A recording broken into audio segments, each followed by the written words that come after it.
ஹர நம பார்வதி பதே ஹர ஹர மகாதேவா. தென்னாடுடைய சிவனே போற்றி, எந்நாட்டவர்க்கும் இறைவா போற்றி.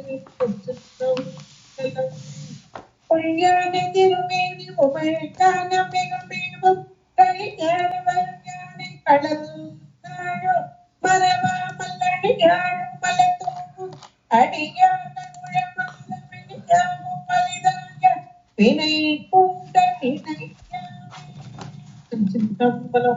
தில்லை புத்தபெருமான் திருவடிகளை மேற்கொண்டு குருமகா சங்கீதங்கள் பிற்பதம் பணிந்து அடியவர்கள் மக்கள் பிற்பதம் பணிந்து இன்றைய அபிராமி அந்தாதி சிந்தனையிலே நம்ம போன வாரம் 10வது பாடல் பார்த்தோம்.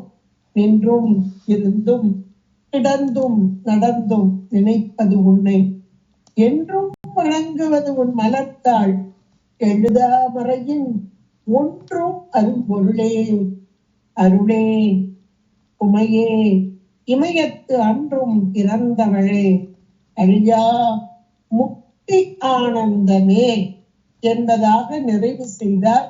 அழியா முக்தி ஆனந்தம் என்பதாக, அது முக்தி ஆனந்தமாய் இருக்கும் அம்மை. பொதுவா நமக்கு உயிர்களாகிய நாம இன்றைக்கு உடம்போடு கூடியிருக்கணும். அது யாரா இருந்தாலும் சரி, எந்த உலகம், எந்த நாடு, எந்த இனம், எப்படிப்பட்டவர்கள் இன்பமாக வாழ, துன்பம் நீங்கி வாழணும், சந்தோஷமாக வாழும்.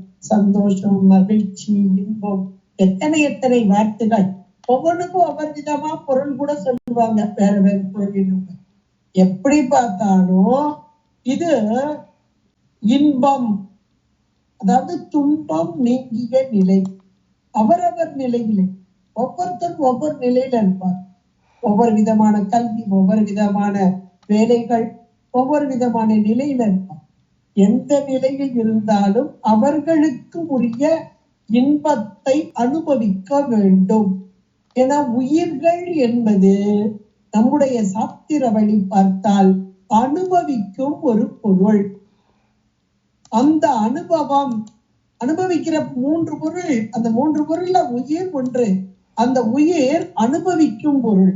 இன்னைக்கு நம்ம தாராளமா சொல்லுவோம், ஆமா வீட்டுல இருந்தா என்ன அனுபவம், வெளியே வந்தா என்ன அனுபவம், மற்ற உறவுகளோடு சேர்ந்திருந்தா என்ன அனுபவம், இந்த உறவுகளோடு சேர்ந்திருந்தா என்ன அனுபவம், இந்த உறவுகளோடு சேர்ந்தால் என்ன அனுபவம், இப்படி எல்லாம் அனுபவம் உயிர்களுக்கு. அப்ப இந்த உயிர்கள் அனுபவிக்கும் பொருள் உடம்போடு கூடி உலகத்தை அனுபவித்து கொண்டு இருக்கிறது. நல்லா சொல்ல போனா உலகத்தை அனுபவித்து கொண்டு இருக்கு. இன்னைக்கு நாம அதைத்தான் அனுபவிச்சுட்டு இருக்கோம். உலகம் அப்படின்னா என்ன பொருள்? ஜடப்பொருளா இருக்கு, சித்து பொருளா இருக்கு. ஜடப்பொருள் எத்தனை எத்தனை நம்மை சூழ்ந்து இருக்கிறது. வேற ஒண்ணும் இல்லை. நம்ம இன்றைக்கு ஒரு நல்ல ஆடை, அழகான ஒரு சேலை கட்டுனா எவ்வளவு சந்தோஷம் நமக்கு. அந்த கடையில வாங்கினேன், ரொம்ப அருமையா இருக்கு, கட்டுறதுக்கே அழகா இருக்கு, பார்த்தாலே ஜம்முன்னு இருக்கு அப்படிலாம் சொல்றோம் இல்லையா? அப்ப இந்த உடை, இந்த ஆடை எனக்கு ஒரு மகிழ்வை தருகிறது. அது ஒரு ஜடப்பொருள் தான். இதே போல நம்மை சார்ந்த ஜடப்பொருள்கள் நமக்கு இன்பத்தை தரும் பொருள். அடுத்து சித்து பொருள், அறிவு பொருள், அது உறவுகள். நம்மோடு கூடிய தாய், தந்தை, உற்றார், நம்முடைய குழந்தைகள், உறவினர்கள், இவங்க எல்லாம் சித்து பொருள்கள். இன்னும் கொஞ்சம் மேலாக நிலைக்கு போனா குரு. அந்த குரு, அந்த நிலையில இப்படி போனோம்னா குரு ஆச்சாரி இப்படி எல்லாம் போனோம். இங்க உறவுகளோட இருக்கும்போது, குடும்பத்துல இருக்கும்போது குடும்பத்து உறவு. அப்ப இவர்கள் மூலமாக வரும் இன்பம், இங்கே வரும் இன்பம், இது எல்லா இன்பமும் இருக்கலாம் காரணம் ஆமா தீதும் நன்றும் பிறத்தனமா. இன்னைக்கு ஆனா நம்ம துன்பம் வருது, துன்பமும் இன்பம் மாறி மாறி வருது. அப்ப துன்பம் வரும்போது துவண்டு போறோம். ஆகா, ஏன் துன்பம் வந்துச்சு, இப்படி ஒரு கஷ்டம் வரலாமா அப்படின்லாம் புலம்புறோம். இன்பத்தையே நாடி, இன்பம் வரும்போது யார்கிட்ட அப்படிலாம் சொல்றது இல்ல, அனுபவிக்க நாமே அனுபவித்துக் கொண்டோம். உறவுகளினாலும் இந்த உடைமை பொருள்களினாலும் அனுபவித்துக் கொண்டோம். அது எவ்வளவு காலம். ஒரு முதல்ல புடவையை பத்தி சொல்லணும். புடவை எவ்வளவு காலம் என்பது முதல்ல எடுத்து புதுசா கட்டும் போது ரொம்ப சந்தோஷம். அடுத்தடுத்து அந்த சந்தோஷம் அடுத்தடுத்து கட்டும் போது கொஞ்சம் சந்தோஷம் குறையும். அப்புறம் ஒரு காலகட்டத்துல அதே புடவை முதல்ல ஒரு நிறைய ஜருகை போட்டு நல்லா கிராண்டா எடுக்கிற புடவை இன்னும் ஒரு காலகட்டம் வரும்போது நம்ம உடம்பு தளர்வு வரும்போது இதை கட்ட மனசு வருமா? இந்த பொருள் தான் இன்பம் தந்துச்சு, இந்த பொருள் தான் மகிழ்ச்சியை தந்துச்சு. இதே புடவை கட்டும் போது என்ன மகிழ்ச்சியா இருந்தேன். இன்னைக்கு இந்த புடவை எப்பா வேண்டாப்பா, இதை கட்டிட்டு அங்க போய் நிக்க முடியாது, வெயில் ஒரு பக்கம் இவ்வளவு அடிக்குது, இதுல கட்டவே முடியாது, வேண்டாம் தூக்கி போட்டு. இதே பொருள் நமக்கு அப்போ எந்த பொருள் இன்பம் தந்ததோ அந்த பொருளே துன்பத்தையும். இது உலக வாழ்க்கையில் நாம் அன்றாடம் அனுபவித்துக் கொண்டிருக்கும் ஒன்று. இப்ப இவர் இந்த பாடல்ல முதல்ல இந்த பாடல்ல முக்தி ஆனந்தமே என்று சொன்னார். அழியா, அதுல இன்னொரு வார்த்தை போட்டார், அழியா முக்தி ஆனந்தம். இப்ப நம்ம பார்த்த உலக இன்பங்கள், உலகத்தில் உள்ள பொருள்களால் நாம் அனுபவிக்கும் இன்பம் எல்லாம் அழியும் இன்பம், அழி தரும் பொருள். எல்லாம் அழிதுன்னா என்ன அர்த்தம்? கொஞ்ச கால இன்பத்தை தருது, ஒரு காலம் கடந்த போது அதே பொருள் துன்பத்தை தரும். அப்ப இது எல்லாமே அழியும் பொருள் என்றால் ஒரு குறிப்பிட்ட கால எல்லையில் நின்று உயிர்களாகிய நமக்கு இன்பத்தை தரும் பொருளாக இருக்கும் இவைகள். அது உலகத்துல இருக்கக்கூடிய சித்து பொருள், அசித்து பொருள் எல்லாமே வச்சுக்கலாம். ஜட பொருள் வச்சுக்கலாம், அறிவு சித்து பொருள்னா உயிர்கள், உயிர்கள்லையும் நம்ம உறவுகள் எல்லாத்தையுமே வச்சுக்கலாம். இது எல்லாமே ஒரு கால எல்லையில் நிற்பவை. ஆனால் அம்மை எப்படி இருக்கிறான்றத அந்த பாட்டுல சொல்றார், அழியா என்றைக்கும் உள்ளவளாக நித்தம். இதுதான் சைவ சித்தாந்தத்துல சத்து என்ற ஒரு வார்த்தையில போட்டோம். அப்ப சைவ சித்தாந்தம் சொல்லும் சத்து என்ற பொருள் நித்தம், என்றும் உள்ளது பொருள். அப்ப என்றும் உள்ளதான அந்த பொருள், சத்தான பொருள் உயிர்களாகிய நமக்கு தருவது ஆனந்தம். அந்த ஆனந்தமும் அழியா முக்தி ஆனந்தம். அதைத்தான் அந்த வரியில சொன்னாரு, அழியா முக்தி ஆனந்தம் என்பதாக. அப்ப இன்றைக்கு நாம் அனுபவிக்கும் எல்லாமே, உலகத்தில் அனுபவிக்கக்கூடிய சித்து அசித்து இந்த பொருள்களால் வரக்கூடிய அத்தனை இன்பமும் அழியும் இன்பம், தோன்றி நின்று அழியும் இன்பம். ஆனால் அம்மை தரும் ஆனந்தமோ அழியா முக்தி ஆனந்தம். அந்த முக்தியிலையும் கூட அழியிற முக்தி எல்லாம் இருக்கு, பத முக்தி எல்லாம் இருக்கு. அது கூட ரொம்ப அழகா சொல்லுது, பத முக்தி சில காலம் இருந்து விட்டு. ஆனா நம்ம இங்க இருக்கிற மாதிரி இல்லை, இங்க அனுபவிக்கிற அந்த இன்பம் சொன்னோம் இல்லையா, அது மாதிரி ரொம்ப குறைந்த காலம் அல்ல, அது இன்னும் கொஞ்சம் கூடுன காலம். ஏன்னா அவங்க செய்த தவத்திற்கு, அதுவும் கூட பிரம்மாவுக்கு ஒரு காலம், திருமாலுக்கு ஒரு காலம், அப்படி இருக்கும் போது இந்த காலம் அதிகமாக என்று சொல்லுவோம். நம்மை இப்ப நம்ம அனுபவிக்கிற காட்டிலும் அதிகமான ஒரு காலமாக என்று சொல்லணும். அப்ப அந்த இடத்துல இப்போ அம்மை தருவது இந்த சாலோக பதமுக்தி மட்டும் இல்ல, அவ தருவது நமக்கு பரமுக்தி, என்றும் உள்ளதான முக்தி ஆனந்தம் என்பதாக.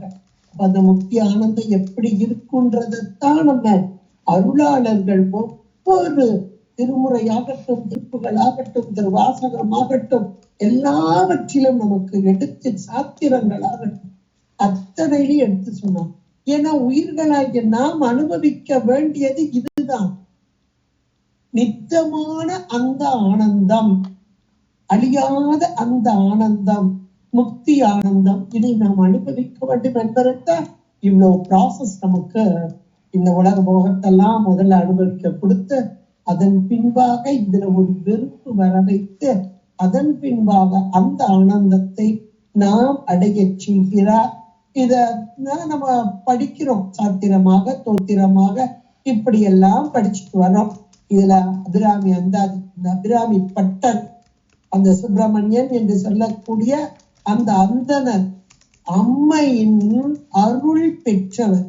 அதனால் அந்த தேகத்தோடு இருக்கும் போதே, மாயா காரியமான தேகம் அதோடு கூடி அவர் வாழும் காலத்திலேயே அந்த ஆனந்தத்தை அடைந்தார். அது எப்படி அந்த உடம்போட அந்த ஆனந்தம் கிடைக்குமா அப்படின்னு ஒரு கேள்வி வரலாம். அதுக்கு நமக்கு சாத்திரம் தான் பதில் சொல்லும். திருவருட் பயன் எடுத்து பாருங்க, 99வது பாடல்ல அந்த உடலோடு கூடி அந்த பரமுக்தியை அவர்கள் அனுபவிப்பார்கள். அதான் சீவன் முக்தர்கள், சீவன் முக்தி அப்படின்பா, அந்த முக்தி இன்பம். அப்ப அந்த இன்பத்தை அவர் அனுபவித்தார். அந்த அனுபவத்தை நமக்கு இங்க பாடல்களாக ஆக்கிட்டோம். அபிராமி அந்தாதினா என்ன வகையான பாடல் நீங்களே இப்ப தெரிஞ்சுக்கிறீங்க. ஏன்னா நாம இன்னைக்கு அனுபவிக்கிறது உலகம், உலகத்தை தான் அனுபவிச்சுட்டு இருக்கோம்.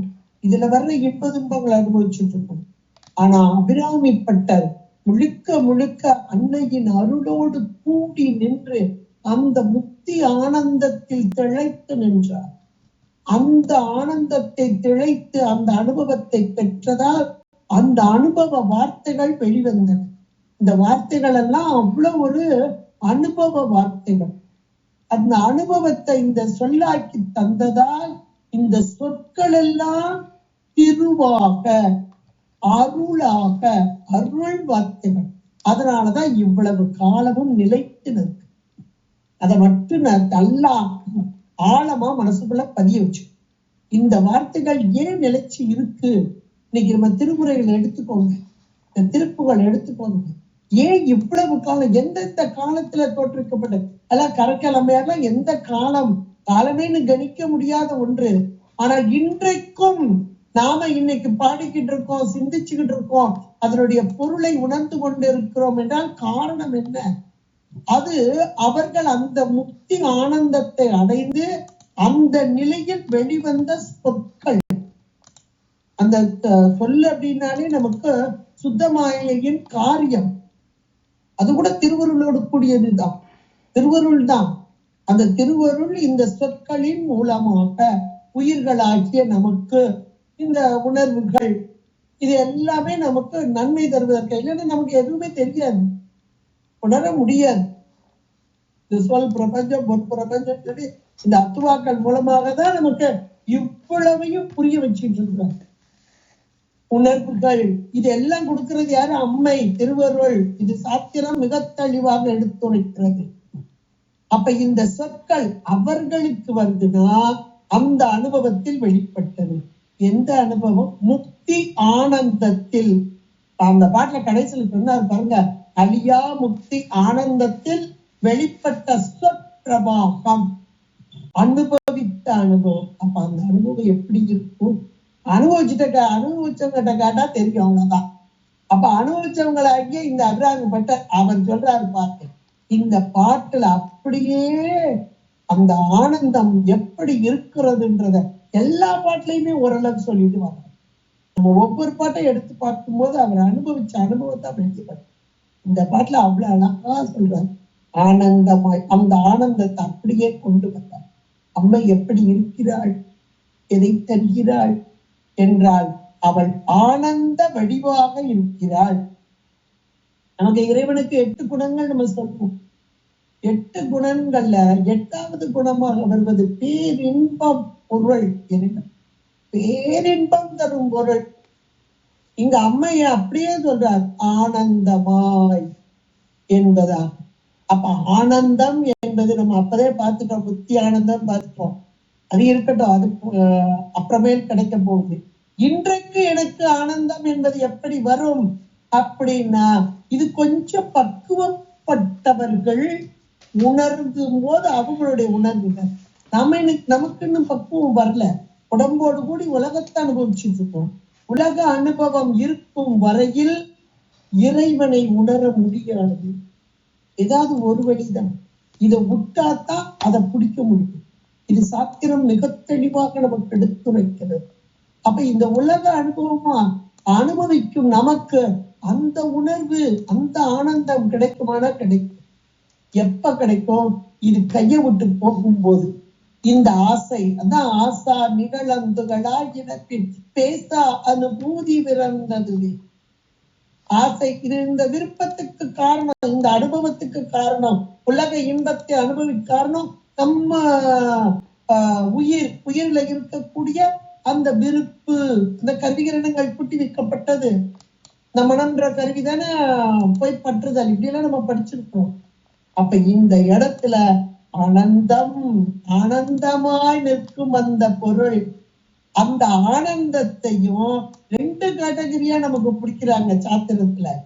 முதல் கேட்டகரி, நாம எதை விரும்புறோமோ அதை கொடுக்குறானாம்பா. இன்னைக்கு பாருங்க, நிறைய வீடுகள்ல, ஒரு சில வீடுகள்ல தான் அம்மா கொடுக்கறத பிள்ளை சாப்பிடணும்னு நினைப்பாங்க. அதுவும் கண்டிப்பா இருப்பாங்க, இல்ல இல்ல நீ இப்படிதான் சாப்பிடணும் அப்படின்னு போடுவாங்க. அந்த பிள்ளை பரிதாபமா சாப்பிட முடியாம, அதுக்கு பிடிக்காது இந்த சாப்பாடு. ஐயோ இது அம்மா கொடுத்துட்டாலே நீ வேண்டா வெறுப்புக்கு பாதி சாப்பிடும் பாதி கீழே சிந்தும், இப்படி எல்லாம் இன்னும் சில வீடுகள்ல அந்த குழந்தை எதை விரும்புதோ அதை சாப்பிட்டு போட்டுவே, ஏன் போட்டு அதை போட்டு கஷ்டப்படுத்துற அப்படின்னு சொல்லுவாங்க. அதனால அந்த குழந்தைக்கு பிடித்தமானதை கொடுத்து பாருங்க, அது எப்பம் சாப்பிடறதை விட அதிகமாவே சாப்பிடும். அப்ப அந்த குழந்தை நம்ம தான், பசுக்களாகி நாம தான். ஆரொருவர் உள்புவார் உள்ளத்துள்ளே அவ்வொருவாய் நிற்கும் பெருமான் இறைவனை பேர்தான். நாம எதை நினைக்கிறோமோ, எதை கேட்கிறோமோ அப்படியே கொடுக்கும் அம்மை பெருமாட்டி, கருணையே வடிவானவள், ஆனந்த வடிவாக நிற்கும் அம்மை. ஆனந்தமாய் முதல் வார்த்தையில சொன்னார், அவள் ஆனந்த பிழம்பாக இருக்கிறாள், ஆனந்தமே வடிவாக இருக்கிறாள். நாம விரும்புறோம், எதை விரும்புறோம்? இந்த உலகத்தில் வரும் அந்த இன்பத்தை நான் அனுபவிக்க வேண்டும், இதை அனுபவிக்க வேண்டும், இதை அனுபவிக்க வேண்டும் என்றெல்லாம் விரும்புகிறோம். நம்முடைய விருப்பத்திற்கு ஏற்றாற் போல அம்மை, நம்முடைய விருப்பத்திற்கு இது எப்படி சாத்திரத்துல படிக்கும் போது, ஆகா அப்ப அம்மையுடைய கருணை எப்படிப்பட்ட கருணை! நமக்கு விரோதமா செய்யல, வேணாம் வேணாம் நீ இப்படிலாம் போக கூடாது, தப்பு தப்பு தப்பு, நீ இப்படி வா திரும்பி வா, எந்த கண்டிப்பும் செய்யல. பரவாயில்ல, அனுபவம் எத்தனை பிறவினால, எத்தனை பிறவி உனக்கு வேணுமோ தருகிறேன், எங்கெங்க பிறக்கணுமோ தருவேன், எல்லாவற்றையும் அனுபவி. இதை நினைச்சு பார்க்க முடியுதாங்க? உண்மைக்கு உண்மைக்கு இதை உணர்ந்தோம்னா தான் அம்மையின் மீது நமக்கு அளவு கடந்த அன்பு. அன்பு எப்ப வருது அப்படின்னா இது உணரணும். இதுதான் சாத்திரத்துல காட்டும் உபகாரமாகவும் காணும் உபகாரம். உடனான் என்று செலுத்தணும். நம்ம இஷ்டத்துக்கு உடனான் முதல்ல உலகத்தை எல்லாம் காட்டி அனுபவிக்க வைத்து இதை செய்கிறது அம்மை திருவருள். அந்த திருவருள் திரு தாயியாக நின்று உலகத்தை எல்லாம், உலக மோகத்தை எல்லாம் கொடுத்து அனுபவிக்க வைத்து இவ்வளவும் கொடுக்கிற அம்மை. ஆனால் அவள் ஆனந்த பொருள். அப்ப ஆனந்தம்னா என்ன? சந்தோஷம், இன்பம், இப்பதானே நீங்க சொன்னீங்க அப்படின்னு சொல்லலாம். ஆனா உண்மையிலேயே இந்த ஆனந்தம் என்ற பொருளுக்கு, அந்த வார்த்தைக்கு பொருள் என்ன என்றால் ஆண் கூட்டல் அந்தம். ஆண் என்றால் பசு, நாமதான் உயிர்கள். இந்த உயிர்கள் எதனோடு இணைந்திருக்கிறது? பசுத்துவம். பசுத்துவம் என்பது மலத்தோடு கூடிய உயிர்கள். இது சாத்திரம் மிக தெளிவாக நமக்கு சொல்லுது. பசுத்துவம் என்றால் ஆணவ மலத்தோடு சகச மலத்தோடு கூடிய இந்த ஆன்மாக்கள். அப்ப ஆண் கூட்டல் அந்தம். அந்தம் என்றால் முடிவு. அப்ப இங்க மலம் என்பது ஆணவ மலம். என்றைக்கு உயிர் உண்டோ அன்றைக்கு இந்த மலம் இதை பந்தித்துக் கொண்டு இருக்கிறது, அறியாமையை செய்து கொண்டு இருக்கிறது. அதனாலதான் உலக போகத்துல நம்ம இப்படி மூழ்கி போயிருக்கோம். உலக போகம் எப்படிப்பட்டது என்பது நமக்கு தெரியாம இருக்கிறோம். மீண்டும் மீண்டும் மீண்டும் பிறப்பை கொடுக்க கீழ் நோக்கி நம்மை செலுத்தக்கூடியது. ஆனா அம்மை திரும்ப சொல்றாங்க, நீ மேல வரணும் பாரு, வரட்டும், மெதுவா வரட்டும், அதை அனுபவிச்சுட்டு விடு. அனுபவித்து விட்டால், ஏன்னா இந்த உயிர் சார்ந்ததற்கு இதுல இருக்கிற மலம்னு ஒண்ணு இருக்கு. இந்த மலம் தேய்கிற வரைக்கும், அந்த தேய்தல்னா நல்லா தேய்க முழுமையா, அந்த இருள் அந்த முழுமையா நீங்கிற வரைக்கும் முழுமையா போகாது, இருக்கும் பித்த பொருள் அப்படின்பா. அது இருந்தாலும் உயிர்கிட்ட அது சேட்டையை காமிக்க கூடாது, காரியப்பட்டு வரக்கூடாது. அந்த அளவு, ஏன்னா மீண்டும் திரும்பி விடும். ஏன்னா இது அப்படி இந்த மலம் அங்க இருக்குது, ஆனா காரியப்பட்டு வராத நிலையில வர்ற வரைக்கும், அப்ப அவ்வளவு மலம் தேய்கிற வரைக்கும் இங்க நமக்கு வினைக்கு ஈடாக அத்தனை போகும். வினைக்கு ஈடா வரும்போதே மனம், நம்மளுடைய மனம்ன்ற ஒரு கல்வி கொடுத்துருக்காங்க இல்லையா, வினைக்கீடா வந்ததுதான். அது எதெல்லாம் விரும்புதோ அதெல்லாம் அனுபவிச்சு. அப்ப வினைகள் நீங்க மலம் தேய இப்பத்தான் மீண்டும் போய் சார்ந்து விடாது, மலச்சார்பு சேரக்கூடாது என்பதற்காக அம்மை இந்த பசுத்துவம் என்பது அதுதான்.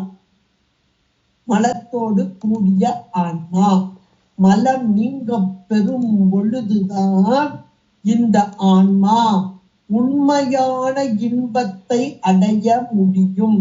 ஆண் கூட்டல் அந்தம், இந்த பசுத்துவத்திற்கு அந்தத்தை செய்பவள் இவளே. சொன்னதுல இருந்து கோர்வையா எடுத்து திரும்ப கேட்டு யோசிச்சு, உங்களுடைய சாத்திர நூல்களையும் சாத்திர அறிவு, ஏற்கனவே எல்லாரும் சாத்திரம் படிச்சிருக்கீங்க, அதனால சாத்திர அறிவு கொண்டு கொஞ்சம் சிந்திச்சுப்பாங்க. அருமையான வார்த்தை இந்த வார்த்தை. உயிர்களாகிய நமக்கு பசுத்துவத்தை நீக்கு பேரின்பத்தை தரும் பொருளாக வரும் அம்மை, முக்தி ஆனந்தத்தை தரும் அம்மை. இந்த முக்தி ஆனந்தத்தை தர வேண்டும் என்றால் அது நிலைத்தது, அழியா முக்தி ஆனந்தம். அந்த அழியா முக்தி ஆனந்தம் நிலை பெற வேண்டும். அதற்காக இந்த ஆன்மாக்களுக்கு, உயிர்களுக்கு அவை விரும்பியவற்றையெல்லாம் முதலில் திரோதாயியாக இருந்து அந்த உலக இன்பங்களை எல்லாம் கூட்டி வைத்து, உலக போகத்தை அனுபவிக்க வைத்து, இன்பத்தை எல்லாம் கொடுத்து, உலக இன்பத்தை எல்லாம் கொடுத்து அனுபவிக்க வைத்து, அதன் பின்பாக தத்துவ நிலை என்பது அந்த ஆண் பசுத்துவமாகிய மலம் ஒடுங்கி அடங்கிய போது அதற்கு அந்தத்தை செய்து அதன் மூலமாக பேரின்ப முக்தியை தரும் அம்மை. அதான் ஆனந்தமாய் என்று ரொம்ப அழகா அந்த இடத்துல சொன்னார். ஆனந்தமாய் சொல்லிட்டாரு, பேரின்பம், பேரானந்தம், முக்தி ஆனந்தம் எல்லாம் சொல்லியாச்சு. அடுத்து என் அறிவாய். இது இந்த ஆனந்தம் போது நீங்க திருவாசக வரிகளை வாசிக்கும் போதெல்லாம், நீங்களே திருவாசக முற்றோர்கள் எல்லாரும் பண்ணுவீங்க. ஆனந்த மாலைக்குனே ஒண்ணு செஞ்சிருக்காரு 50வது பதிகத்துல. நிறைய இடத்துல ஆனந்தத்தை சொல்லி இருக்கிறார். ஏன்னா அவர் அனுபவிச்ச இந்த அனுபவம், அதுதான் அந்த சிவன் முக்தர்களா இருந்து அவர்கள் அனுபவித்த அனுபவம் தான் இங்க வெளிப்பாடு. அதெல்லாம் நீங்க எடுத்து பார்க்கும்போது இந்த வார்த்தை உங்களுக்கு ஞாபகம் வரணும். பசுத்துவம் நீங்குதல், பதியின் தன்மை பெறுதல், இவ்வளவுதான். இன்னும் சொல்ல போனா சீவத்தன்மை நீங்கி சிவமாம் தன்மை பெறுதல், இதெல்லாம் சேர்த்துனே அதுதான் ஆனந்தம். ஏன்னா சிவத்துடைய தன்மை அது ஆனந்த பொருள், ஆனந்தமே வடிவான பொருள். இங்க அம்மை அப்படிதான் இருக்கா, இறைவன் வேறு இறைவன் வேறு இல்ல, அந்த ஆனந்தமாய் அப்படி நீங்க எடுத்துக்கணும். எடுத்துட்டு அடுத்து அந்த ஆனந்தமாய் என்று சொல்லும் போது என் அறிவாய். அப்ப என் அப்படின்னா என்ன பொருள் இந்த இடத்துல? நான் ஒரு உயிர், உயிர் என்பது அறிவு பொருள். அப்ப ஆன்மா அப்படின்னு அங்க எதுல சொல்லுவாரு பாயிரத்துல, ஆன்மா நாடிம்பாரு. ஆன்மானா உயிர் மட்டும் இல்ல, பரமான்மா ஒண்ணு இருக்கு, ஜீவான்மா ஒண்ணு இருக்கு. அப்ப இந்த இடத்துல என் அறிவாய் என்றால் இந்த சீவனாகிய பசுவாகிய என்னுடைய அறிவாய். அப்ப எவ்வளவு ஒரு அருமையான வார்த்தை பாருங்க. இந்த வார்த்தையெல்லாம் பார்க்கும்போது ஆகா, எப்படிப்பட்ட பரம்பொருளா இருக்கும் அம்மை, பேரானந்த வடிவாக இருக்கும் அம்மை இந்த உயிராகிய எனக்கு உயிர் என்பது அறிவு பொருள். அந்த அறிவை ஒரு பொருள் ஏற்கனவே மறைத்துக்கிட்டு இருக்குது. இந்த அறிவிலே அறிவுக்கு அறிவாக உள் நின்று இருக்கும். அது எப்படிப்பட்ட பொருள்? இங்க வந்து அதான் நாயின் கடைப்பட்ட இதை உணர்ந்ததுனாலதான் அவர் அந்த வார்த்தை நாயின் கடைப்பட்ட நம்மையும் போர் பொருட்படுத்து. எவ்வளவு ஒரு கீழான நிலையில ஒரு இருள் மறைச்சிருக்கிற ஒரு பொருள்ல அறிவுக்கு அறிவா உள்ள உட்கார்றான்னா உண்மையுடைய கருணை எப்படி பாருங்க. என்ன அறிவாய் நான் ஒரு அறிவு பொருளாக இருந்தாலும் என்னுடைய அறிவு எங்களுக்கு ஆசிரியர் சொல்றாரு, நாம அறிவுதாம்மா ஆனா அறிவு இல்ல. என்ன இப்படி சொல்றாங்க சார் அப்படின்னு நினைச்சா, we are only receiving point அப்படின்பாரு. அப்படியே எடுத்துக்கொள்ளக்கூடிய ரிசீவிங்னா எடுத்துக்கொள்ளக்கூடிய அறிவுதான், தானா விளங்கும் அறிவு அல்ல. அப்ப தானா விளங்கும் அறிவு ஒண்ணு இருக்கு, எடுத்துக்கொள்ளும் அந்த அறிவுல இருந்து தான் எடுத்துக்கொள்ளும் அறிவு ஒண்ணு இருக்கு. அதுக்கு பேர் தான் சார்ந்த. இன்னும் சொல்ல போனா அறிவித்தால் அறியும் சொல்லும். அறிவித்தால் அன்றி எந்த ஒன்றையும் இந்த உயிர் அறியாது. அதனால எனக்கு சிற்றறிவு அப்படின்னு சொல்றேன். சார்ந்ததன் வண்ணம் சிற்றறிவு அறிவித்தாளர்கள் இதெல்லாம் இந்த உயிருக்கு கேட்டகரி தான். அப்ப இப்படிப்பட்ட சிற்றறிவாகிய உயிர்க்கு பேரறிவு, முற்றறிவு, சுதந்திர அறிவு, அந்த என் குணத்துல பாருங்க, முற்றறிவு, பேரறிவு, பேராற்றல், அதுவும் சுதந்திர அறிவு. சுதந்திர தன்மைனா இப்ப நமக்கு அந்த சுதந்திரமே இல்லை. நாமளா எடுக்கிறதுக்கும் உன்னை பற்றிக் கொள்வதற்கும் சுதந்திரம் கிடையாது நமக்கு. ஏன்னா இந்த மலச்சார்போடு கூடி இருக்கிறோம். அந்த மூலமலம் ஒண்ணு, அதை நீக்கிறதுக்காக அந்த மாயாகன்மா 2, 3 மலத்தோட கூடி இருக்கும். அதனால சுதந்திரத்தன்மை நமக்கு கிடையாது. ஆனால் இறைவனும் சுதந்திர அறிவு, தன் பயத்தான், இந்த வார்த்தைகள்லாம் பார்ப்போது அப்படிப்பட்ட பேரறிவு பொருள் என்னுடைய சிற்றறிவாகிய மலத்தோடு கூடிய அறிவாகிய இந்த அறிவிலே என் அறிவாள். அப்ப அறிவுக்கு அறிவாக உள்நின்று என்னை செலுத்தும் இறைவன். அதனால அவனுக்கு என்ன கிடைக்குது? முதல் அட்ட கேள்வி நிறைய பேர் இதை கேட்பாங்க. இதனால இவனுக்கு என்ன கிடைக்குது? ஒண்ணுமே. கருணை, அன்பு, இந்த ஒன்றுனால மட்டும்தான் நம்மை இன்றைக்கு நடத்தி கொண்டிருக்கிறான் இறைவன் என்பதை. அதனாலதான் வள்ளல் இறைவனை மட்டும்தான், முருகப்பெருமான் பெரும் வள்ளல், கருணையே வடுவான வள்ளல் என்றால் முருகப்பெருமானை மட்டும் சொல்லுவாங்க.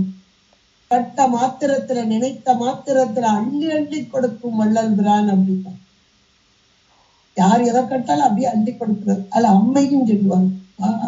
அம்மையை மறாத வள்ளி, அந்த முருகப்பெருமானுக்கு ஏற்றார் போல அமைந்த வள்ளியம்பிராட்டி. வள்ளலுக்கு உரியவன் வள்ளி.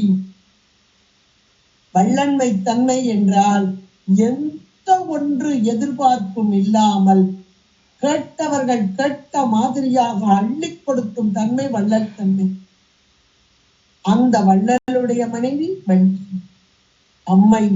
இங்கே இந்த அம்மை இந்த உயிர்களாகிய நம்முடைய அறிவுல ஒண்ணு விளங்காம இருந்த காலத்திலே அந்த இன்றைக்கு உண்டோ உயிருண்டா இருக்கிற அந்த அறிவாக இருந்து நம்மை நடத்துதல். ஏன்னா அறிவுதானே இன்றைக்கு நடத்தக்கூடியதா இருக்கு.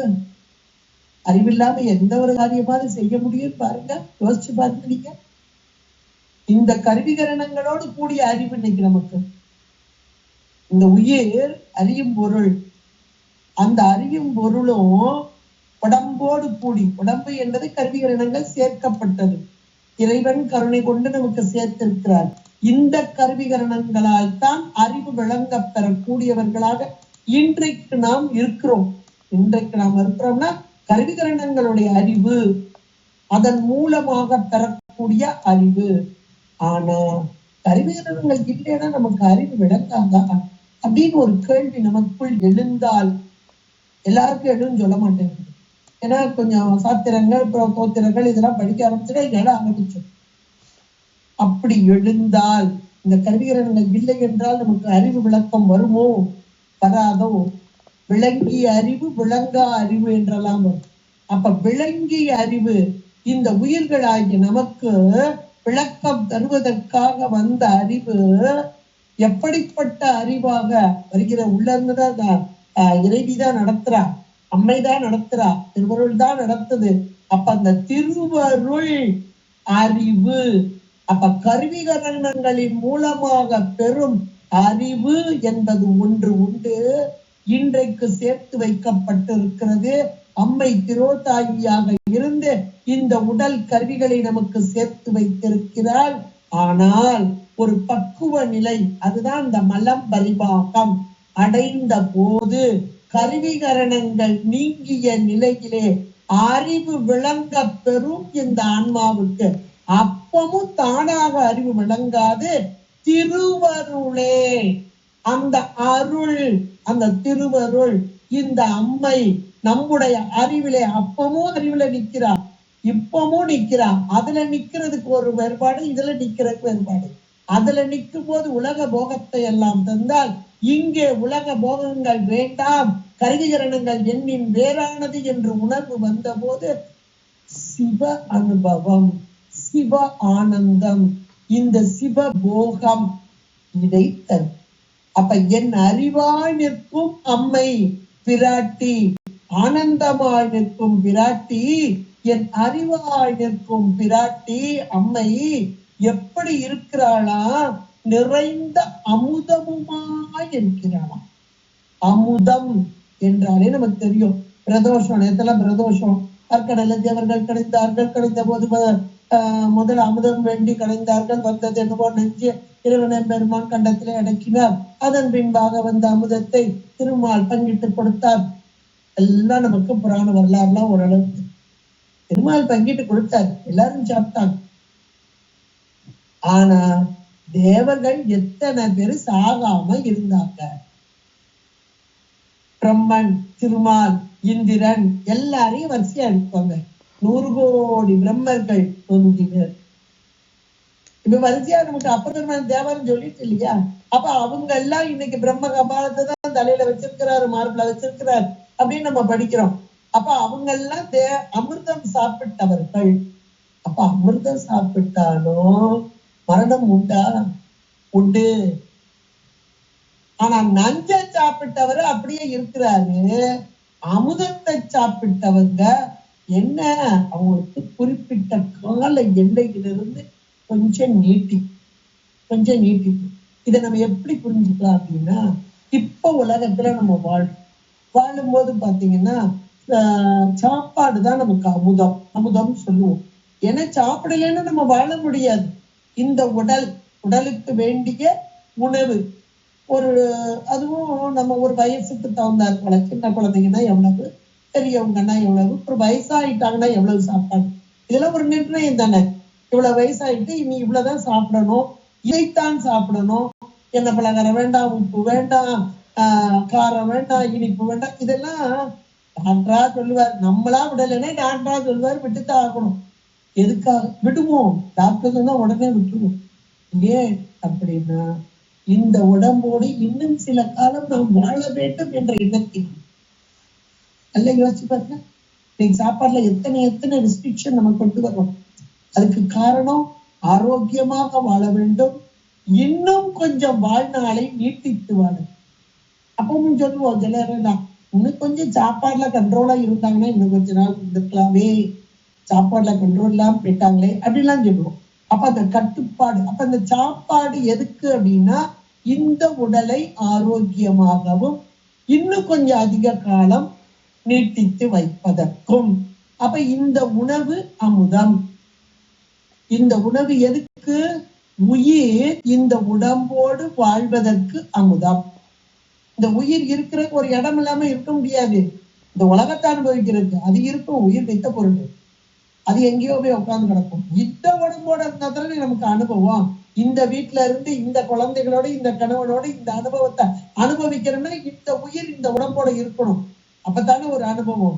அப்ப இந்த உடம்போட இந்த உயிர் இருக்கும் போது கொஞ்சம் நோய் நொடி இல்லாம கொஞ்சம் சுகவாசியா இருக்கணும்னா அதுக்குரிய சாப்பாடை கரெக்டா போடணுமா வேண்டாம்? அதுதான் இப்ப அதுதான் அமுதம். எப்ப சாப்பிடும் போது நல்ல அமுதமா இருக்குப்பா சாப்பாடு, நல்ல ருசி. வாய் நாக்கின் அரும்பு ருசிப்பது. முன்னாடி இருக்கிற ஒரு சில அரும்புகள் தான். இந்த அரும்பின் ருசிக்கே நம்ம அமுதம் சொன்னோம்னா உடம்புல இருக்க அத்தனை பாகங்களும் உயிரும் சேர்ந்து ஒன்று அனுபவிக்குதே. அந்த உயிர் அனுபவமான அமுதம் எப்படிப்பட்டதாக இருக்கும் அதை அனுபவிச்சவங்களுக்கு தான் தெரியும். மாணிக்க வாசகர் அப்படிங்க திருவாசகத்தை படிங்க, அப்படியே ஊனினை உருக்கி உள் ஒளி பெருக்கி தேனினை சொரிந்து, இந்த வார்த்தையெல்லாம் முழுக்க முழுக்க அதுதான். அந்த அனுபவம் அனுபவித்தது அமுதம், நிறைந்த அமுதம், சாதாரண அமுதம் இல்ல. கொஞ்சோண்டு சாப்பாடு ருசியா சாப்பிட்டாலே அமுதம் சொல்றோம். அது இந்த உடம்போட உயிர் வாழ்றதுக்காக எப்படித்தான் சாப்பாடை வச்சாலும் அந்த ஒரு குறிப்பிட்ட காலத்துக்கு மேல நம்ம இருக்க முடியாது என்னத்தை சாப்பிட்டாலும். ஆனா அந்த அமுதம் எப்படிப்பட்டது? மரணமில்லாத நித்திய வாழ்வை தருவது. இறைவனுடைய திருவடியே தாரகமாக கொண்டு நாம் வாழ்வதற்கு இந்த அமுதம். எந்த அமுதம்? அம்மை திருவருள் என்ற அமுதம். அதான் நிறைந்த அமுதமுமாய். அப்ப 3 வகையா சொன்னார். ஆனந்தமாய், என் அறிவாய், நிறைந்த அமுதமுமாய் என்றார். அப்ப அறிவு என்றால் சித்து, அமுதம் என்றால் சத்து, ஆனந்தம். சத்து சித்து ஆனந்தம் சச்சிதானந்த பொருளாக இருக்கும் அம்மை. உயிர்களாகிய நமக்கு சச்சிதானந்த பொருளாக இருந்து பேரின்பத்தை தரும் அம்மை என்பதை இந்த வரிகள் மூலமாக நமக்கெல்லாம் எடுத்துரைக்கிறார் அபிராமி பட்டர். அப்படிப்பட்ட அம்மை அடுத்து எப்படி வராலாம்? வான் அந்தமான படிவுடையார். அடுத்து சொல்றார், இது அப்படியே முழுக்க முழுக்க சைவ சித்தாந்தத்துடைய பிழிவாக தான் அமைந்து இருக்கிறது. நம்ம காலையில பார்த்த சகஸ்ரநாமமும் எப்படிப்பட்ட பிழிவுன்னு நம்ம பார்த்தோம். அது வேற இது வேற இல்ல, எல்லாம் ஒண்ணுதான். இப்ப இந்த சச்சிதானந்த பொருளாக இறைவன் இருந்து உயிர்களுக்கு அருள் பாலிக்கிறான் தான் நம்ம பார்க்கிறோம். அந்த அருள் பாலிப்பு என்பது இறைவன் தன்னுடைய ஆற்றலாகிய கருணையாகிய அம்மையின் மூலமாகத்தான் செயல்படுத்துகிறான் அப்படின்னு பார்த்தோம். அதைத்தான் இந்த வார்த்தைகள் அழகா கொடுத்திருக்கிறார். ஆனந்தமா என் அறிவாய் நிறைந்த அமுதமுமாய் இருக்கும் அம்மை வேறு எந்த வகையில வர்றா அப்படின்னா வான் அந்தமான படிவுடையாள். வான் அப்படின்னா ஐம்பூதங்கள். நமக்கு ஐம்பூதங்கள் என்பது இந்த தத்துவங்கள்ல பார்த்தோம்னா கீழ மண், அதுதான் நிலம். நிலம் ஈராக, சிவம் முதலாக 36 தத்துவங்கள் நிலம் ஈராக. இப்ப இந்த நிலம் ஈராக இருக்கிற கீழே உள்ள 5 தத்துவங்கள் அப்படின்னு நம்ம பார்த்தோம்னா இந்த தூல பூதங்கள், பஞ்சபூதங்கள், தூல பூதங்கள். சகஸ்ரநாமத்திலே பஞ்சபூதேஷ்யை அப்படின்ற நாமாவளி வரும். அந்த பஞ்சபூதேஷ்யை அப்படின்றது இந்த வார்த்தை வான் அந்தமான படிவுடையார். அப்ப வான்னா வான் முதலாக, வான் முதல் அந்தம்னா இந்த இடத்துல நிலம் ஈராக, பஞ்சபூதங்களின் வடிவு. இந்த பஞ்சபூதங்கள் என்பதுதான் நமக்கு தூள வடிவாக வர்றது. இந்த உண்மை விளக்கத்துல எடுத்து நீங்க தத்துவங்களை எடுத்து கொஞ்சம் பாருங்க. அப்பதான் உங்களுக்கு நல்ல தெளிவான ஒரு கருத்து உங்களுக்கு கிடைக்கக்கூடியதாக இருக்கும். எல்லா இந்த அண்டத்தில் இருப்பதெல்லாம் பிண்டம் அப்படின்னு சொல்லுவாங்க இல்லையா? அண்டம் என்பது என்னது? பஞ்சபூதங்களின் சேர்க்கை தானே. இந்த பஞ்சபூதங்கள் எதுல இருந்து வருகிறது அதையெல்லாம் எடுத்து பாருங்க. எந்த தத்துவத்திலிருந்து தோன்றுகிறது? இந்த குணவடிவம். இந்த குணவடிவில 3 குணம். அதுல இந்த தாமச குணம். இந்த குணம் எங்க இருந்து வருது? அந்த பிரகிருதி எங்க இருந்து வருது? இப்படி பாருங்க. பார்த்தீங்கன்னா தான் உங்களுக்கு தெளிவான ஒன்று கிடைக்கக்கூடியதாக இருக்கும். இப்ப இந்த பூதங்கள் இன்னைக்கு நம்ம வெளிப்பட்டு சாதாரண பாக்குறோம் பாருங்க. உடம்ப பாக்குறோம். இந்த உடம்பு பஞ்சபூதங்களால் ஆனத்தன்மை. இதுல வானம், வானம் என்பது ஆகாயம். இருக்கா? இருக்கு. அகர ஆகாசம், சித்த ஆகாசம், இதெல்லாம் பாக்குறோம் இல்லையா? செவி, இதுல ஒரு ஆகாசம். கண்ணு, அதுல ஒரு ஆகாசம், இப்படி எல்லா இடத்துலயும் இருக்கு. நெருப்பு இருக்கா இருக்கு, காற்று இருக்கா இருக்கு, நிலம் இருக்கா இருக்கு, நீர் இருக்கா இருக்கு. அப்ப பஞ்ச பூதங்களின் வடிவான அம்மை என்றால் இந்த உடலின் வடிவம். அப்பத உயிருக்கு சொன்னார், மூணும் ஆனந்தமா என் அறிவாய் நிறைந்த அமுதம் என்பது உயிருக்கு சொன்னார். அப்ப அந்த உயிர் எங்க இருக்குன்னா உடம்புக்குள்ள இன்னைக்கு இருக்கு. இன்னைக்கு உடம்புதான் அதுக்கு அந்த உயிருக்கு இடம் கொடுத்து ஒரு விளக்கம் பெறக்கூடியதா இருக்கு. அப்ப இந்த உடல்லையும் அவ உட்கார்ந்துக்கலாம். ஏன்னா உடல் என்பது ஜடம். இந்த ஜடப்பொருள் மூலமாக இந்த விளக்கம் கிடைக்கணும் நமக்கு. அதுக்காக இந்த அந்தமான வடிவு உடையவளாக. அப்ப இந்த உடல் என்பது உடல் மட்டும் இல்ல, இந்த உலகம் இதுவும் பஞ்சபூதங்களால் ஆனது. இந்த உலகத்திலும் இந்த உடலிலுமாக எல்லாமாகி இருக்கும் அம்மை. வானாகி மண்ணாகி வழியாகி ஒளியாய். நீங்க இதெல்லாம் எடுத்து பார்த்தா இதுவும் ஈஸியா புரியும். அத்தனையுமாக இருப்பவள். என ஜடப்பொருள் தானாக செயல்படாது. அப்ப அந்த செயல்படுவதற்கு இப்ப உயிர் உள்ள உட்கார்ந்துருக்கு. உயிர் அறிவு பொருள் தானே என்றால் அறிவு பொருள் இங்கு அறியாமை இருளில் மறைக்கப்பட்டு தானாக செயல்பட முடியாமல் இருக்கிறது. அம்மை உள்ளும் புறம்புமாக இருந்து செயல்படுத்துகிறாள். உயிருக்கு உயிராகவும் இருக்கிறாள், இந்த உடம்பிலும் இருந்து ஜடப்பொருள். அதனாலதான் கண்ணுன்னு ஒண்ணு பார்க்குதுன்னா அந்த ப்ராசஸ் என்னன்றத நம்ம உண்மை விளக்கத்தை எடுத்து பாருங்க. எப்படி பார்க்கிறோம்? இந்த கண்ணுக்கு வெளியே ஒரு ஒளி தெரியணும், அந்த ஒளியா நிற்கிறான். வெளியே ஒரு ஒளி தெரியணும், ஒரு பொருளை பார்க்கணும், ஒரு பொருளை அனுபவிக்கிறோம். இப்ப இதை பார்க்கிறோம்னா இந்த பொருள்ல ஒரு ஒளி விழுக்கணும், அடுத்து கண்ணுல ஒரு ஒளி விழுக்கணும், அடுத்து கண்ணு இந்த அறிவோடு கூட எந்த உயிர் அறிவோடு கூடணும். உயிருக்குதான் அறிவுக்கு தான் பேரு, தானா செயல்படாது. அப்ப அந்த அறிவுக்கு அறிவை அவனுக்கு செயல்படுத்தணும். பெரிய ப்ராசஸ் பாருங்க. இந்த இடத்துல அந்தமான வடிவு என்றால் இதுதான். எங்கேயுமாக இருந்து ரெண்டு பேருக்கு கனெக்ஷன் கொடுத்து இந்த உயிர் அனுபவிக்கணும், போகத்தை அனுபவிக்கணும். போகத்தை அனுபவிப்பதனால் இதனுடைய வினை கழிந்து மலம் தேய்த்து ஒரு பக்குவ நிலையை அடைந்து மேலான முக்தி ஆனந்தத்தை அடைய வேண்டும் என்பதற்காக இவ்வளவு ப்ராசஸும் அம்பாள் செய்யணும். இதை நம்ம யோசிச்சு பார்த்தோம்னா அப்பா என்ன ஒரு கருணை. அப்ப இந்த ஜடப்பொருளில் எல்லாம் தங்கியிருக்கு உயிர் பொருள். நம்ம உயிர் பொருள்ல உள்ள இருக்கிறார், சரி, அறிவுக்கு அறிவா இருக்கான். ஜடப்பொருளிலும் கலந்து இருக்கிறார். அந்த ஜடப்பொருளும் நமக்கு அனுபவம் தருவதற்காக வைக்கிறார். அதான் ஆனந்தமான வடிவுடையால் பஞ்சபூதேஷியாக வருபவள். இதுதான் திருமண தேவநாயனாரும் மரத்தை மறைத்தது மாமதையானை, மரத்தில் மறைந்தது மாமதையான், பரத்தை மறைத்தது பார் முதல் பூதம், பரத்தில் மறைந்தது பார்முதல் பூதம் என்றால் இறைவன் எல்லாமாக இருக்கிறார், இருந்து உயிர்களுக்கு அருள் பாலிக்கிறார் என்ற பெரிய உண்மையை இங்கே அருமையாக வைத்தார்கள். அது மட்டுமா, வானந்தமான வடிவுடையாள் மறை நான்கினுக்கும் தான் அந்தமான சரணான வித்தம்.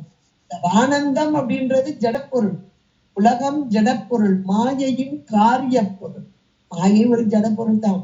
அப்ப மாயையின் காரியமாக வந்த பொருள், அதுல எல்லாம் கலத்திருக்கும் அம்மையே இங்க மறை நான்கு.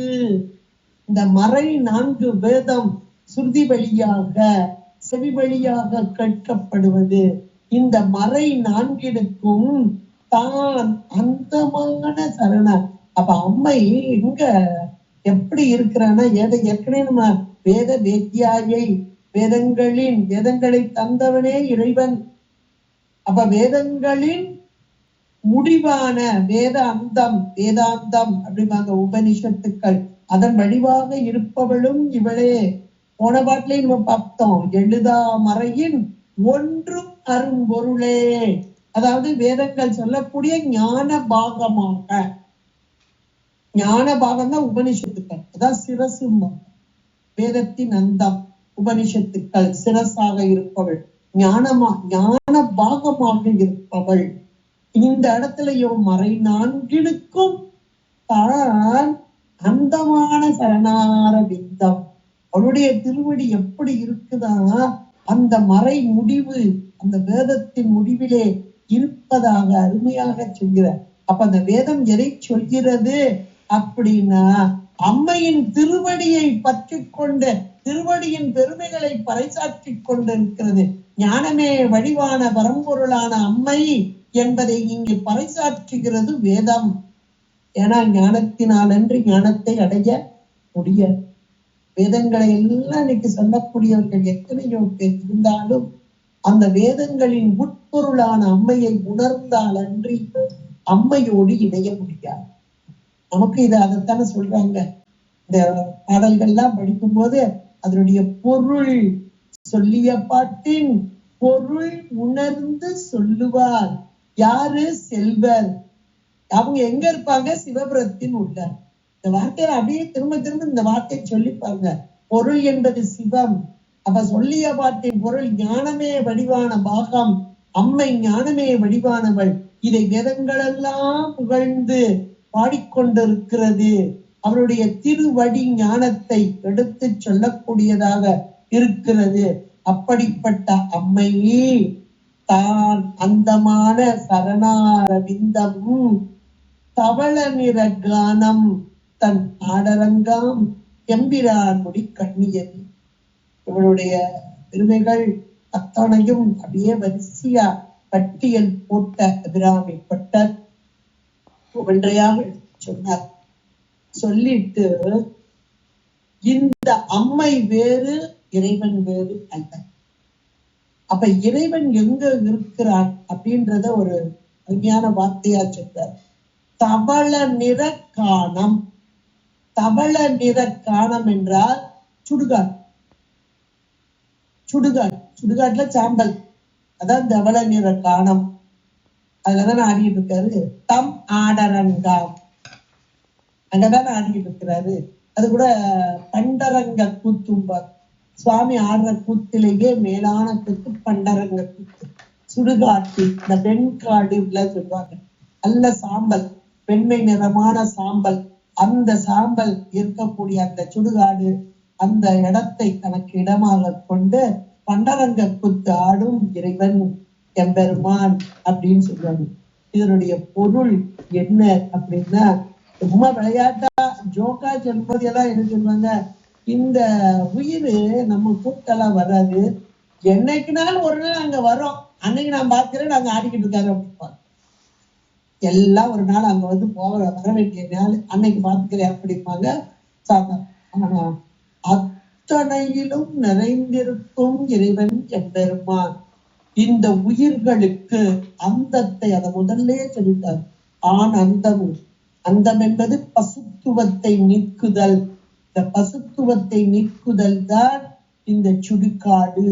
அந்த பசுத்துவம் நீங்கிய ஆன்மாக்கள் சேரும் இடம்தான் இறைவன் எம்பெருமானுடைய உடம்பில் இருக்கும் திருநீரு. அந்த வெண்ணீர் என்பதுதான் வெண்காடு. வெண்காடு ஞானம். வெண்மை என்றால் இந்த வெண்காடு நம்ம இன்னைக்கு பாக்குறோம். வெண்காடுன்னா வேற ஒன்றும் இல்லை, சுடுகாடுன்னு வேற சொல்லலாம். ஆனா உண்மையிலே வெண்காடு என்பது ஞானம். ஞானம் அடைய பெற்ற ஆன்மாக்கள் அது நிறைந்திருக்கும் இடம் இறைவன் எம்பெருமானுடைய திருவடி. அந்த திருவடி இந்த இடத்துல எங்க ஆடிக்கிட்டு இருக்கிறாரு சுவாமி? அங்க ஆடிக்கிட்டு இருக்கிறாரு. எங்க தவள நிற, தவளதான் வெண்மையான நல்ல ஒரு ஒளிர்விடக்கூடிய அப்படின்ற ஒரு பொருள். தவள நிற காணம் சுடுகாடு. தம் ஆடரங்காம் அங்கே ஆடிக்கொண்டிருக்கும் இறைவன் எம்பெருமான் எம்பிரான் மேலான அந்த தலைவன். அந்த முடி எம்பிரான் முடி கண்ணியதே. அவனுடைய இறைவன் எம்பெருமானுடைய திருமுடியில் கண்ணியாக விளங்குகிறதாம். எது என்றால் அம்மையின் திருவடி.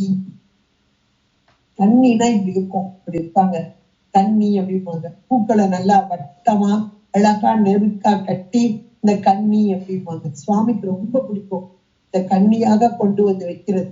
அதனாலதான் சுவாமிக்கு பார்த்து பார்த்து செய்யறவங்க உணர்ந்தவங்க தெரியும். நிறைய பேர் கொண்டு வர்றவங்க அந்த கண்ணி மாதிரி கட்டி கொண்டு வந்து சுவாமியுடைய தலைமுடியில வைப்பாங்க, முடியில வைப்பாங்க. இப்ப இறைவனுடைய திருமுடி அவர் எங்க ஆடிக்கிட்டு இருக்காரு? எல்லா உயிர்களையும் தனக்குள் ஏற்றுக்கொண்டு பண்டரங்க கூத்து ஆடும் இறைவன் எம்பெருமான். இது சொல்லணும்னா பேரொளி காலம் என்று கூட சொல்லணும். எல்லாவற்றையும் ஒடுக்கி தனக்குள் கொண்டு பெருளி காலத்திலே ஆடும் இறைவன் எம்பெருமான். அந்த நிலையிலும் அம்மை உடனாக இருக்கிறானா. அம்மை எப்படி இருக்கிறானா, இந்த திருமுடியில இவளுடைய பாதம் கன்னியாக இருக்கிறதா. கன்னி என்றால் மலராக இருக்கிறார். அது விட்டு பிரியாத தன்மைக்காக இன்னும் சொல்ல போனா ஞானமே வடிவான பரம்பொருள் இறைவன் எம்பெருமானின் கிரியா ஆற்றலாக உயிர்களின் வண்ணமாக இறங்கி வரும் கருணையாக இருக்கும் அம்மை. இங்கே அவளுடைய இருப்பிடம் எது? இறைவன் எம்பெருமான் என்பதை உணர்த்தும் வண்ணமாக அப்படிப்பட்ட இந்த ஒரு அருமையான ஒரு பாடல். ஆனந்தமாய் என் அறிவாய் நிறைந்த அமுதமுமாய் சச்சிதானந்த சொரூபமாய் இருக்கும் இந்த அம்மை உயிர்களுக்கு சச்சிதானந்த சொரூபமாக இருந்து பேரானந்தத்தை தரும் இந்த அம்மை உடல் எடுத்த உயிர்கள் அந்த உடலையும் உலக போகத்தின் முதலில் செலுத்தும் வண்ணமாக உலகமாக உடலாக இருக்கும் வண்ணமாக போகத்தை கொடுக்கும் வண்ணமாக வான் அந்தமான வடிவுடையாளாக இருக்கும் அந்த அம்மை வேதங்கள் மேலான வேதங்கள் எதற்காக இந்த சொல் இதுதான் இங்கே சொல்லாக பொருளாக வந்து உயிர்களுக்கு இங்கே உணர்வையும் அறிவையும் போகத்தையும் தரக்கூடியதான ஒன்று. அப்படிப்பட்ட அந்த மறை நான்கு, அந்த மறை நான்கினுக்கும் தான் அந்தமான அந்த மறை வேதங்கள் எதை சொல்கிறது? ஞானமே வடிவான அந்த பகுதி, அந்த பகுதியாக இருக்கும் இவளுடைய திருவடி. அத வேதச்சாரம் உபனிஷத்துக்களாக ஞான பாதமாக இருக்கும் அம்மை, வேத வேத்தியாக இருக்கும் அந்த அம்மை சரணார விந்தம். இங்கே இறைவன் எம்பெருமான் ஆடிக்கொண்டிருக்கிறான். வெறூழி காலத்திலே பண்டரங்க கூத்து ஆடிக்கொண்டிருக்கும் இறைவன் எம்பெருமான் தவள நிற காணம் தம் ஆடரங்காம் எம்பிரான். அப்படி ஆடும் இறைவன் எம்பெருமானின் முடிக்கு கன்னியாக இருக்கிறது என்று அம்மையின் பெருமைகளை எல்லாம் அழகாக பட்டியல் போடும் அபிராமி பட்டர். அப்ப இவளை அன்றி நமக்கு அறிவு விளக்கம் இல்லை. உடலாலும் உயிராலும் உலக போகத்தையும் சிவபோகத்தையும், அதுக்காக கணேசன் அதை சொன்னார். அப்ப உலக போகம் மட்டும் இல்ல, அதான் வானந்தமான வழிமுறை. உலக போகத்தை மட்டும் தருபவள் அல்ல, பக்குவமற்ற ஆன்மாக்களுக்கு சிவபோகத்தையும் தருபவள் இவளே என்பதை அழகான ஒரு பாடலாக்கி அவர் அனுபவித்த அனுபவத்தை சொற்களாக்கி சொற்குவியலாக்கி அழகாக நம்முடைய உள்ளத்திலே உயிரிலே பதியும் வண்ணமாக தந்திருக்கிறார் அபிராமி பட்டர். மீண்டும் மீண்டும் வாசிச்சு அதை அப்படியே உள்ளுக்குள்ள கொண்டு வரும். இதெல்லாம் உள்ளுக்குள்ள என்றைக்கும் நிலைக்க வேண்டிய ஒரு பாடல்கள், என்னைக்கும் நிலைக்க வேண்டிய வார்த்தைகள், சொற்கள். இதெல்லாம் மனசுக்குள்ள இருக்க இருக்க இருக்க இருக்க நாம் ஒரு பக்குவ நிலையை நோக்கி செல்லலாம் என்று கூறிக்கொண்டு தன்னுடைய திருவருடன் குருவருடன் கூட்டி வைக்க அபிராமி அன்னையை பற்றி சிந்திக்கும் ஒரு நல்ல வாய்ப்பு. அதுவும் எனக்கு பௌர்ணமி நன்னாள், வைகாசி விசாகமாகிய பௌர்ணமி நன்னாள். இந்த நன்னாளிலே அம்மையை நாம் சிந்திப்பதற்கு என்னுடைய திருவருடன் குருவருடன் பார்வதீபதே மகாதேவ என்னாடுடைய போட்டு எல்லா